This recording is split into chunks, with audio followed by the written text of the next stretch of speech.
Assistant commissioner دنیا پور سید وسیم حسن نے دیگر افسران کے ہمراہ محرم الحرام کے سلسلے میں ماتمی جلوسوں کے مکمل روٹس کا وزٹ کر کے انتظامات کا جائزہ لیا. مزید دیکھتے ہیں ڈاکٹر قاسم عباس بلوچ کی اس رپورٹ میں. ڈپٹی کمشنر لودھرا عمران قریشی کی ہدایت پر اسسٹنٹ کمشنر دنیا پور سید وسیم حسن نے میونسپل کمیٹی کے عملے و دیگر افسران کے ہمراہ محرم الحرام کے سلسلے میں ماتمی جلوس کے مکمل روٹس کا وزٹ کر کے انتظامات کو چیک کیا. اسسٹنٹ کمشنر سید وسیم حسن نے میونسپل کمیٹی کے اہلکاروں کو روٹس کے انتظامات جلد از جلد مکمل کرنے کی ہدایت کی.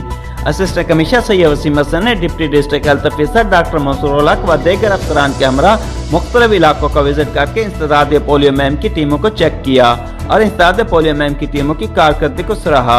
اسسٹنٹ کمشنر سید وسیم حسن نے اراضی لینڈ ریکارڈ سینٹر کا بھی وزٹ کر کے سٹاف کی حاضری کو چیک کیا اور انتظامات کا جائزہ لیا. اسسٹنٹ کمشنر سید وسیم حسن نے سائلین سے عملے کے رویے اور دیگر مسائل کے بارے میں بھی دریافت کیا. کیمرہ ٹیم کے ساتھ ڈاکٹر قاسم عباس بلوچ، راج نیوز، لودھرا.